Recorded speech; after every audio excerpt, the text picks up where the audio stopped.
Mesdames et messieurs, bonsoir. Soyez les bienvenus dans cette nouvelle édition du journal en français. Voici les titres de ce soir. Dans la matinée du 18 août 2025, Sa Majesté le roi du Royaume du Cambodge a accordé une audience royale au Premier ministre cambodgien, Samdech Mahabubor Theppaday Hun Manet. Lors de l'audience royale, Samdech Mahabubor Theppaday Hun Manet, Premier ministre du Royaume du Cambodge, a remis un panier de belles fleurs à Sa Majesté le roi du Royaume du Cambodge, symbolisant le plus au respect, le bonheur, la prospérité et la longévité. Samdech Mahabubor Theppaday Hun Manet, Premier ministre du Royaume du Cambodge, a informé au roi du développement continu dans tous les secteurs du gouvernement royal de la 7e législature, qui continue du gouvernement royal de la 6e législature, sous la sage direction de Samdech Takiet Mohasena Padedecho Hun Sen, ancien Premier ministre et actuel président du Sénat, qui a conduit la nation à réaliser des progrès continus dans l'économie, les infrastructures sociales nationales et d'autres secteurs importants. Samdech Theppaday a également informé de l'attention du gouvernement royal du 7e mandat au développement de nombreux secteurs importants, conformément à la première phase de la stratégie du Pentagone pour la croissance, l'emploi, l'équité, l'efficacité et la durabilité, afin de jeter les bases de la réalisation de la vision 2050 du Cambodge. Il a aussi ajouté des efforts supplémentaires déployés par le gouvernement royal du Cambodge pour développer le secteur des infrastructures sociales et des efforts visant à renforcer l'économie nationale afin de parvenir à une croissance plus élevée. Sa Majesté le roi Norodom Sihamoni a à cette occasion exprimé ses remerciements et sa sincère gratitude envers Samdech Takiet Mohasena Padedecho Hun Sen, président du Sénat, et Samdech Mahabubor Theppaday Hun Manet, chef éminent du gouvernement royal du Cambodge, qui ont œuvré sans relâche, jour et nuit, pour diriger, protéger et bâtir la patrie cambodgienne qui reste dans la paix, l'harmonie et l'unité nationale, et qui a constamment progressé dans tous les domaines. Sa Majesté le roi a exprimé sa profonde gratitude à Samdech Mahabubor Theppaday Hun Manet pour ses efforts continus dans la construction de réalisations dans le domaine des infrastructures sociales nationales, encourageant l'économie nationale à atteindre une croissance plus élevée afin de provoquer le développement national et d'améliorer continuellement le niveau de vie du peuple cambodgien. Son Excellence Vong Sot, deuxième vice-président de l'Assemblée nationale, a le 18 août 2025 accordé une visite de courtoisie au professeur Dr Huy Rong En, directeur de l'Institut de droit de la route maritime de la soie de Chine. Lors de la rencontre de courtoisie, Son Excellence Vong Sot, deuxième vice-président de l'Assemblée nationale, a souligné que jusqu'à présent, la Chine reste toujours la première place en matière d'investissement au Cambodge et que 2025 est l'année du tourisme Cambodge-Chine. Les deux pays établissent une bonne coopération pour soutenir à la construction d'une communauté de destin commun Cambodge-Chine en toute saison dans la nouvelle ère. Il a informé la délégation chinoise de la situation économique du Royaume du Cambodge, notamment des conditions favorables du secteur agricole que les investisseurs chinois ne devraient pas négliger.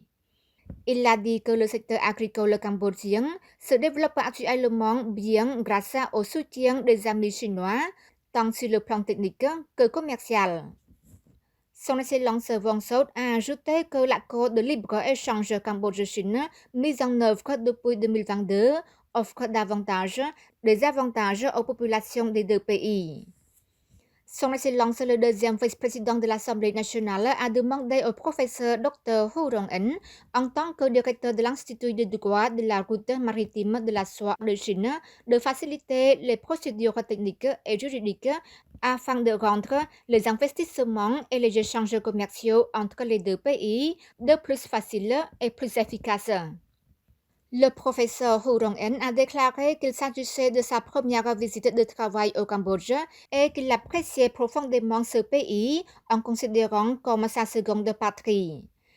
Il a indiqué que sa création de l'Institut de droit de la route maritime de la soie vise à former des juristes et de mettre en place le système juridique nécessaire à la protection des investisseurs et à l'amélioration du climat d'investissement dans le cadre de l'initiative chinoise La ceinture et la route. Le professeur Hu Jong-in a promis d'emmener les recommandations de son Excellence Wang Seo, deuxième vice-président de l'Assemblée nationale, pour informer les investisseurs chinois d'investir davantage au Cambodge et s'est engagé à coopérer avec les institutions compétentes telles que la Fondation chinoise pour la paix et le développement au Cambodge, l'Association Cambodge-Chine des chercheurs sur le progrès, et d'autres institutions compétentes du Cambodge pour promouvoir la coopération économique, commerciale et d'investissement entre le Cambodge et la Chine, en se concentrant notamment sur la mise en place de meilleures procédures juridiques. Son Excellence Ranviria, secrétaire d'État du ministère du Plan, a le matin du 18 août 2025 présidé un atelier de consultation sur le tableau des données administratives des ministères et institutions pour l'élaboration des statistiques officielles.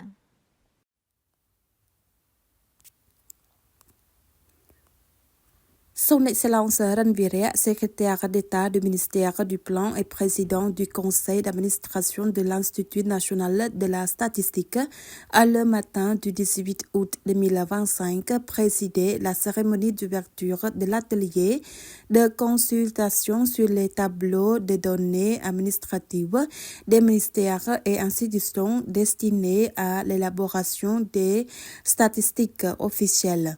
Selon le rapport présenté par M. Lai Thien, directeur adjoint de l'Institut national de la statistique à l'heure actuelle, en reconnaissant l'importance des données pour l'élaboration de politiques et de plans fondés sur des preuves.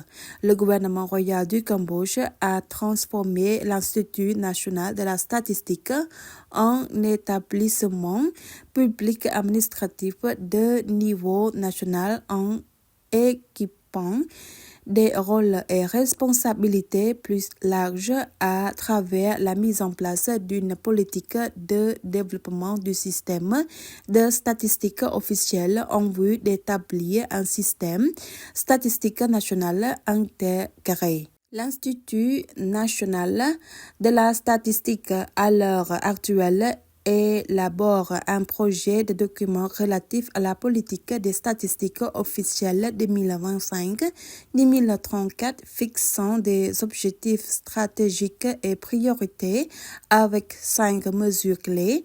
1. Améliorer l'éducation et la formation professionnelle en matière de statistiques et données. 2. Développer les institutions et promouvoir la bonne gouvernance. 3. Promouvoir et répartir équitablement par les intérêts statistiques officiels le développement des programmes techniques et l'innovation statistique.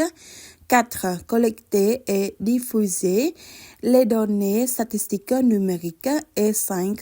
Renforcer la coopération de partenariat pour le développement. Par ailleurs, la politique de statistique officielle a 4 principes principaux. 1. La coopération de tous les acteurs des statistiques officielles. 2. Améliorer et développer des capacités institutionnelles. 3. La promotion et la répartition équitable des bénéfices des statistiques officielles à long terme. Et 4. Le renforcement et le développement des compétences et de la qualité du travail à long terme.